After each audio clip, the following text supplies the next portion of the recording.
Have you been searching for that perfect podcast? The one that talks about Curb Your Enthusiasm?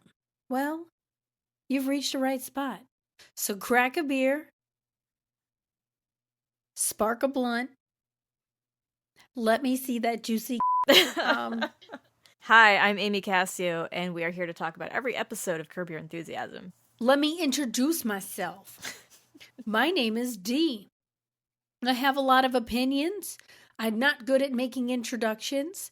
And I enjoy Curb Your Enthusiasm. So let's watch this. Let's watch this series together. We have been watching this show for many, many years. We don't even remember the first time we saw an episode because it's just always been there. And gas was only 99 cents. So we're just going to go right into it. We don't like a lot of chitter chatter, but I do like sweet tarts. Cassie wants me to stop eating them, but I refuse. We're going to talk about the first episode, which is called The Pants Tent. This first episode aired in the year 2000. And, back then corduroy pants were cool. So this episode centers around that. And we didn't have cell phones back then. Most of us. They start out without cell phones in this show, and then, as it progresses, people start getting phones. It's interesting. It really takes away a lot of storylines, though. So this episode is called The Pants Tent, and the description says, an innocent bunch-up in Larry's trousers gives rise to an embarrassing situation. So we open up with a crotch shot of Larry David, who is playing with his crotch, the pants, and he calls over his wife, Cheryl, and he's just like, look at this, look at this. And she's like, what's going on? As she starts pinching at his pants. Look at this. What's going on? Yeah, what's going on? What is going on? It's just material. Yeah, I know, but really, look at these pants. I've seen pants bunch up I have before, never seen a bunch up like this in my life. This is like a 5-inch bunch up I got here. If he bought his pants one size smaller, they wouldn't have that problem. And there were some thick corduroy. Yeah, they're hanging out on the couch. They're both playing with his crotch, but in a non-sexual way, but they're kind of flirty, which I always like it when I see Cheryl being flirty to Larry because it almost never happens. So it's interesting when it actually happens and she's not annoyed with him. So he's asking her to go to the movies and she says she can't because she has to go to yoga. So he calls his friend Richard to go, but he has a date and he can't do it. So Cheryl's friend Nancy randomly calls and they decide that they will go together, Nancy and Larry. But Larry does find her to be very annoying. Okay, so Larry is all butthurt that Richard won't let him come on his date with him. He could have invited me to go along with him. I mean, I don't know what the big deal is. He's going to the same movie You just said at he the had a same date. time. He has a date. Well, so what? Larry, you don't ask somebody to go to the movies when you have a date. And also, the whole time, Cheryl's offering for her friend to go to the movies. Larry's shaking his head no. He's waving his hands. He's saying, I don't want to go to the movies with her. And Cheryl's just like, yeah, he wants to. It'll be fun. God. Oh my God, that's some shit that wives do. Seriously. Do you have a wife that is setting you up? No, I'm just saying they friends. just do what they want, all right?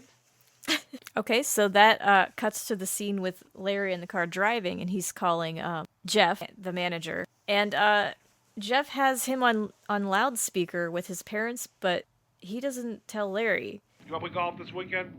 I don't know. I'll have to ask Hitler. Hitler? Hitler? What? Who's he talking about? I don't know. What? Hey, who's in your car?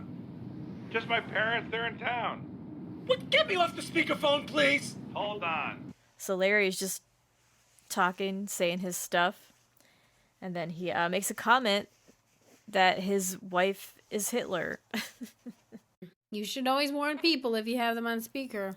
Yeah, so Larry is screaming because he's on loudspeaker, and Jeff's parents are freaking out because Larry called his wife Hitler, and they take it very seriously. They're Jewish, so a lot of the people in this show are Jewish, and so they really, really have an issue with him saying this, and they're screaming, and they end the call. So that leads into Larry getting to the movie theater, and he tries to get into his chair, but there's a woman at the end, so he's like asking if she'll move out of the way. And she doesn't really want to move out of the way. She like pulls her knees back very slowly. She was hostile from the beginning. I mean, the second he comes in a room, women just recoil from him. And she was just like glaring at him and she barely even tried to move. It was like an inch. Yeah. And so he calls her out on it, because that's the thing about this show, is that Larry has to call everybody out on everything, where a regular person might just be like act nice and just be mad inside privately and never tell anyone until it kills your soul, because you can't handle all of humanity anymore. But yeah, he calls people out, and he's trying to like question the societal norms that we have, or the social norms that we have. Mm-hmm. And so he's calling her out for not moving or acting like she wanted to move. So she starts to accuse him of looking at her breasts and being a jerk. And Is that a problem for you? Excuse me. Yeah, Could that's you exactly be a right. little bit nicer about it and A just little bit go nicer. by? You make this big Since you sigh. I'm have just to trying to move get by. While as I'm sitting here and you could enter the other way. Could you just please? move your legs? What are you doing? Are you looking at my breast? Nancy is on the complete opposite end of the row. So Oh, he yeah. could have just gone back around I know. and only had to go through her, who would have been nice to him. Yeah. Like, who does that? Who tries to go into, like, because she's all the way on the opposite end of the line of the row. You know, it's like opposite ends. Well, Larry's a very entitled character. I don't go through a row on the opposite end of where my chair is to get over there. That's just insane. No, that's an anxiety nightmare. But Larry walks over to his chair where Nancy is waiting, and he sits down, and she saw the whole encounter, and he's like recapping the encounter to her, and she's just like, Can you believe that? Did you hear that? I did. Jerk. I hate her. What a sick. Oh, I hate her, man. I hate her. I hate her. They don't even know each other. They've never seen each other before. It's a weird reaction. Yeah. Twice. Not just once, but twice. And then, you know, she starts stroking his arm to soothe him because he's all riled up. And they both look down at his crotch. Pants tent. Yeah, where he's got a pants tent. Because, you know, the bunching. And he looks very awkward, and she looks very awkward and a little bit miserable, and just starts, you know, eating the popcorn and not looking at anything but the screen. And in walks Richard Christie, the friend that didn't invite Larry David to go to the movies with him because he was on a date. And guess who he's on a date with? The girl who accused Larry David of staring at her breasts because she was too much of a lazy bitch to move. And that is an introduction to how Larry David's life goes. You said Richard Christie? Mm-hmm. Richard Lewis. Richard Christie. He's from Howard Stern. Okay, so Richard Lewis. Okay, so the movie's over, and they go outside, and Nancy is surprisingly into Richard Lewis. I don't know why she is so into him, but him and his date are waiting, or just hanging out, and she's just like, oh, what does she say? She just says, I think you're so funny. I think you're so great. So Richard Lewis invites them all out. Why don't we go, let's get a little cappuccino and some pizza. On me, I know. It's too late for cappuccino. It's dark out. Who drinks coffee at night? Because I don't. No, but Larry gets so angry at the thought of it. He's like, oh, I'm not going to have a cappuccino. It's 9 p.m. You know, he's like so mad. I'll be up until 5 a.m. I'll be up till 5 o'clock in the morning if I have a cup of coffee now. You ever hear the word, what is it, decaf? Decaf doesn't work that well. That'll keep me up till, 2. So yeah, they reject the coffee. And neither one of them say anything to Richard about the interaction. Yeah. And so Richard invites them out for dinner, Larry and Cheryl. And he's like, yeah, sure, we'll do that. We'll go ahead and set that up. Well, no, they had already had it planned. Oh, he was confirming it? Okay. But basically, Larry gets home from the movie.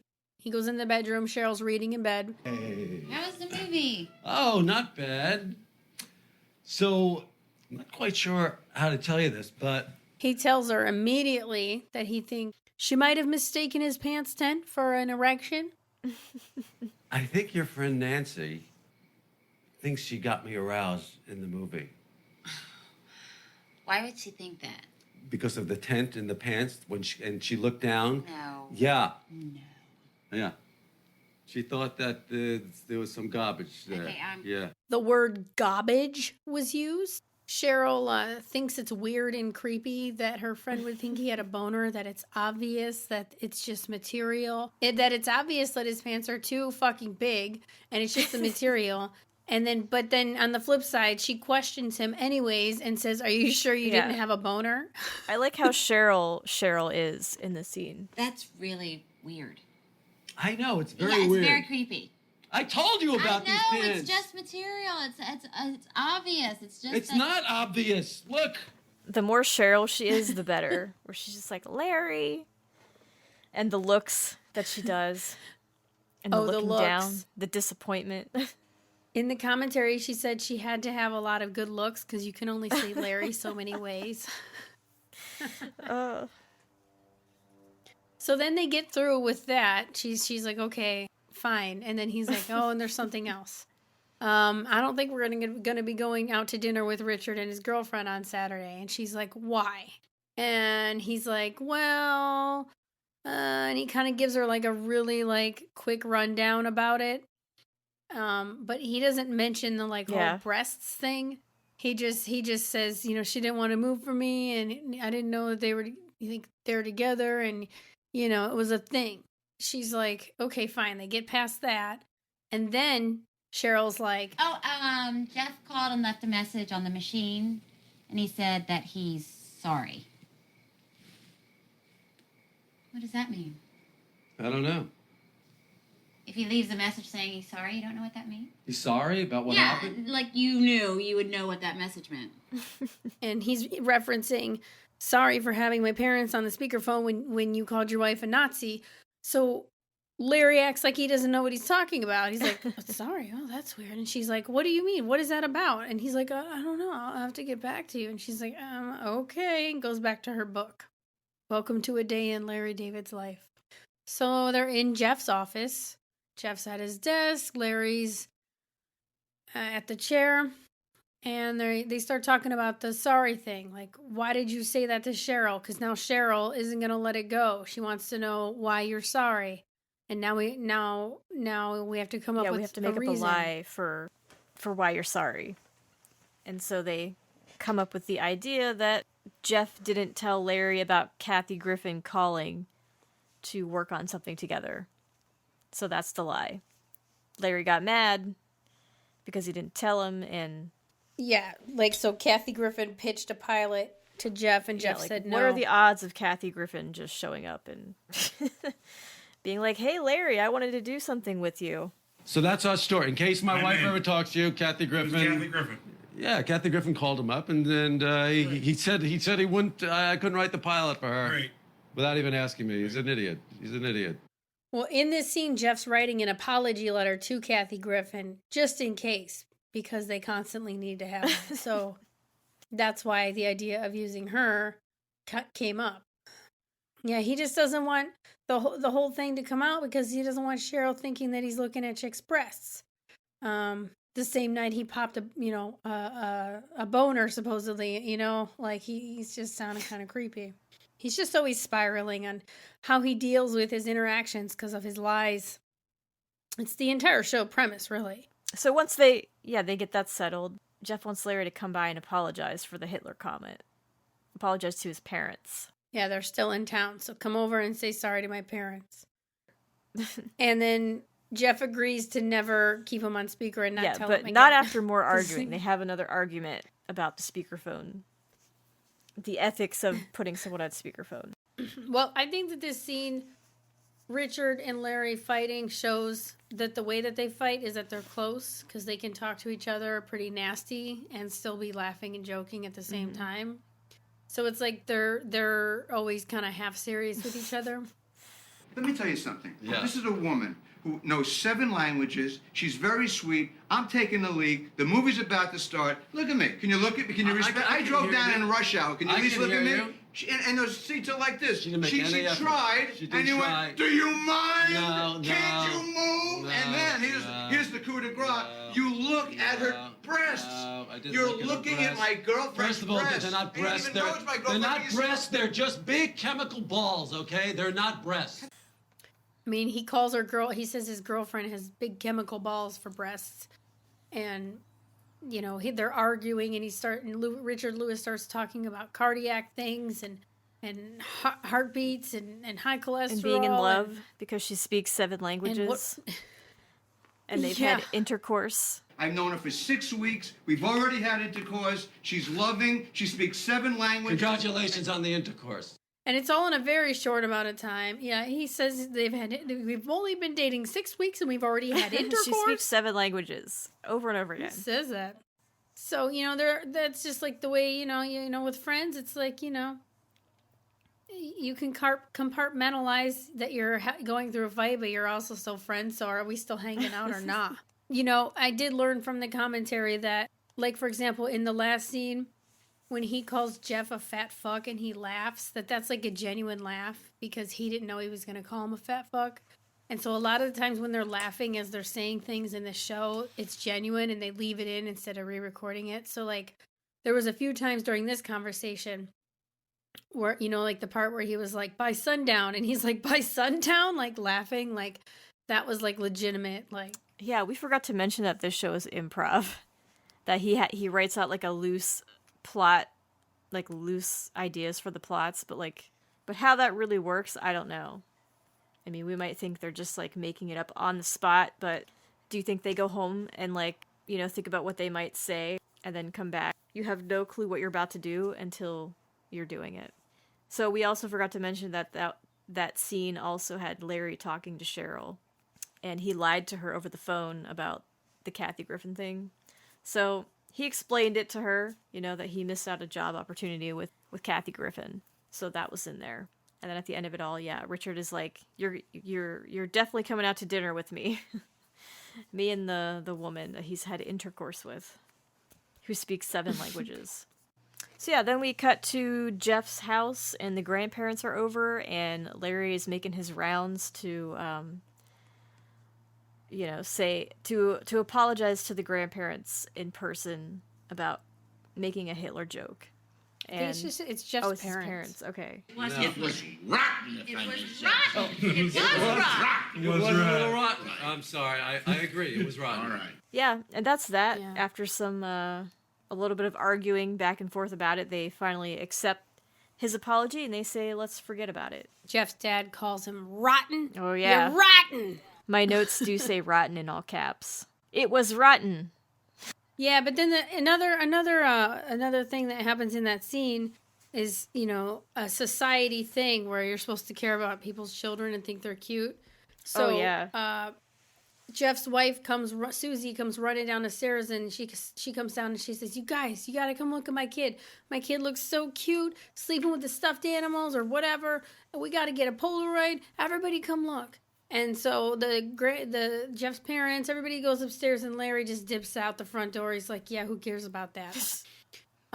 What's also interesting is that Susie refers to the child as a he in this episode because they hadn't actually decided. And the only reason that they ended up having a daughter was to suit the needs of a scene where Larry needed a little girl later on Really? in the season. So yeah, I mean, I would probably be a Larry in that situation. If somebody was like, "Come look at my kid," I would just kind of be like, "Do I really have to?" I mean, and it was up the stairs and everything. Yeah, it's like a whole thing. So the guy who plays Jeff had a stroke prior to this show starting. And so if you notice, sometimes his speech is like kind of slurred and you're like, what did he just say? And he's like kind of hard to understand. And he said it was difficult for him, but he actually attributes this show and all of its dialogue to having a quicker recovery post-stroke. Mm-hmm. Yeah. Just a little tidbit there for you. Yeah, so this scene is a huge fight, and I think we get a lot more of these kinds of fights, like the further we get. Like they're happening more often in every episode. The more that they try to make a resolution to something, the worse he makes it. It's fantastic. Yeah, so we are now at Larry's house with Cheryl and Nancy, where Cheryl's trying to explain that for some reason she just decided to have Nancy over and talk about this erection. She ambushed him. He came home and Nancy was sitting there on the couch, waiting. So you think she planned it so that Larry would walk in when she was there? Yeah. I came home and I thought it was really funny. It was kind of a joke to me that, that you stared down over here because I was wearing these. Because you had an erection. Yeah, so they're going over this situation where, Nancy's mad. She's like, she's offended. She's offended that Larry is saying, I did not get an erection. It was just my pants. Yeah, well, let's back up because as she's explaining her side, she says, Larry, this is what happened. I was rubbing your arm, consoling you, and you got an erection. Just admit it. So then cut to Cheryl's face. She's like, pause. You sat down and everything was fine, and then I started rubbing your arm and you got a hard on. It's not a big deal. I don't care. It's not a big deal. No, it's not a big deal, and I wouldn't mind it if I, in fact, I did. Wait a second. She was rubbing your arm? Yeah, so he just left that part out. And then when he's like, nah, bitch, I did not get an erection. She's like, how dare you not find me sexy? Just admit it. You like my titties. You like them. Like, she's just getting madder and madder. She didn't say that. It happened, okay? He got an erection. It wasn't a big deal. He had the fight Yeah, with the woman with the big breasts. He it didn't came happen, over, and okay? then it was If rubbing it happened, him. I would give you credit for it. It didn't happen. But she was like, just admit it that you did get one, and it's no big deal. It happens. Just admit it. And he's like, if I got one, I would let you give know. you credit. But I didn't. I would get them from sources. I know the sources. I know when I get these things and how they happen. Get these things? I know These how it erection happened. things? Sophia Loren was once a source. And then Cheryl's like, why? What? I'm not a source? Like, it turns into this whole thing. Like, what's happening and right everyone's now? just screaming, and it's just getting louder and louder. You got a hard on. Look at these You got a pants. hard on. Look down. Look, see That's that? not what it looked like. Look That at was that. flopping. This You was see? not flopping. There was something hard in there, and it was your fucking dick. There was something in it, in your pants, and it was hard, and it was your dick. And she stands up, and she's screaming, you got a hard on. And Larry is grabbing his pants, saying, this is the flopping. And she storms out. Insert quirky music, and we go to Mama's Boy. I always like how, no matter how much they fight, when they see each other again, they're, super, Jeff's wife, I mean. She's so angry at him all the time, and then... Oh, Susie. She's always nice until he does something, and then she goes from 0 to 100. And then it's over. He always ruins it. I always feel bad when she's being nice and he ruins it. So they're at the restaurant that they were supposed to go to with Richard and his girlfriend. They are trying to use the reservation for that. In the meantime, Jeff comes over and he's there with his family. And he's like, hey, come on over. What's going on? And guess who's at the table? The parents. And guess what? They're mad at Larry again. And why are they mad at Larry? Because he didn't go upstairs and see the baby when everybody else ran up. So, of course, they have an issue with that. Societal expectation to go look at somebody's baby up the stairs. I mean, again, if it was right there in the room, sure, you could take a peek, but it's it's a whole thing. It's a big house. He's old. Knees. Yeah. I mean, I can relate. At a Christmas party a couple years ago for work, we were at somebody's house. They had just moved in recently. And they were like, do you guys want a tour? And everybody was like, yes. And so 15 people started going. First of all, I don't like groups. Second off, I didn't want to go up and downstairs because I had recently had a back surgery. So I just stayed downstairs and ate some food. And I felt like an asshole and like Larry David, but I did what I wanted to do. And I didn't break to the society expectation of myself, that people put on you. So this is why I relate to Larry David. We get through that, and the host is telling them that she can't seat 2 people at a 4-top. And they like to say that a lot. 2 and a 4. They're throwing around 2 and 4 all the time. Yeah. 4-top. Oh no, 4-top. she repeats it 100 times. Her mind's gonna explode if it's not a 2 and a 2 or a 4 and a 4. There can't be a 2 and a 4. Cheryl is like, well, tell them who you are. The table. No, but That's who try I the am. Seinfeld thing and Huh? see if she Go reacts. get out of here. I'm not No, going to but say. just say that Forget you it. were... I'm not going to say that. it will help. He doesn't have the swag to pull that off. But the thing is that they finally throw it out there, and she's like, I maybe saw one episode once. Like, she doesn't care. She doesn't care anything about Seinfeld.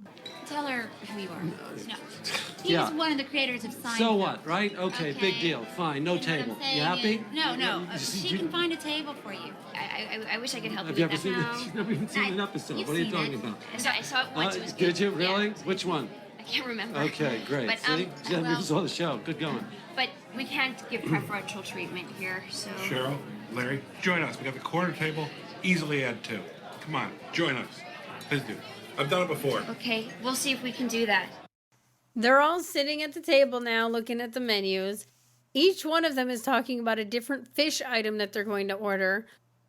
Jeff's dad says he's going to have the fish frenzy, which I learned was an improv and isn't a thing. I'm gonna have the fish frenzy.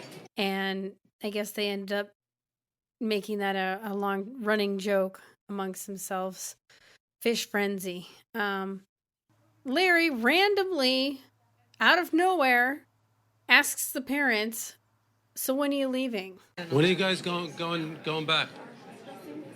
What, is there a hurry? Just like that. Just halting the conversation with like such tact. And then, he's trying to explain he meant like, how Yeah. long you stayed here, trying to get out of that. And then we see Richard and his girlfriend appear at the restaurant. They were somehow able to be sat 2 and a 4. Were they? I didn't notice that. Huh. Yeah, they got sat. And then while that's happening, we see that happening. And then Kathy guess who Griffin. comes and walks up? Fucking Kathy Griffin comes up to say hi. Yeah, no, that's what you called him about. I know. I didn't call you. I'm saying I was going to give you a call this week. I thought maybe, you might want to write something for me. No, I know. How do you know? No, because Larry has no chill. He's the one that brings up the lie. He's the one that brought it up. He was like, "Oh, hey, Kathy, yeah, we were just talking to you. Why did he have to do that? They could have played that so cool." But then he fucked the whole thing up. I don't know. Because he just doesn't have good instincts. She's coming over to say, "Hey, we should do a pilot together. I was going to call you." And then, he just couldn't get out of it because he had already brought up his fake lie. And then Cheryl gives him that look. The look. You don't even need the music. You just need Cheryl's look. And he just kind of sinks into himself, defeated. And he's like, let's do this again. And they start laughing. Like she's having an okay time with it. And then my captions say quirky music, and the show ends. And he's just looking down at the table. The show stays true to itself. It's just one catastrophe Yeah. after another. He's a man of principles. It gets much more dramatic and over the top as we go on until it just gets to be like really campy. It's like the thing is that when I watched it, I didn't think of it being over the top. I just thought it was a funny show. And then when I started rewatching it, I was like, oh my God, this stuff is really, really, really ridiculous and over the top. I don't remember it being this ridiculous. And then I watch again, and now it's like super campy to me. I'm just like, this is insane. That was the pilot for Curb Your Enthusiasm. I guess we'll keep trying to do this. Let's do it the next episode. Yeah, the next one would be Ted and Mary, where you will meet who I always wanted to be my cougar wife. You can follow me on Instagram at Amy Kasio. My account is private. I don't know, maybe we'll have an outro by the time where we're like, and that was blah blah blah, and you can find us at blah blah blah. Whoop, whoop, whoop. Curb Your Enthusiasm podcast. Who dikes? Like us and subscribe on iTunes. trap your enthusiasm.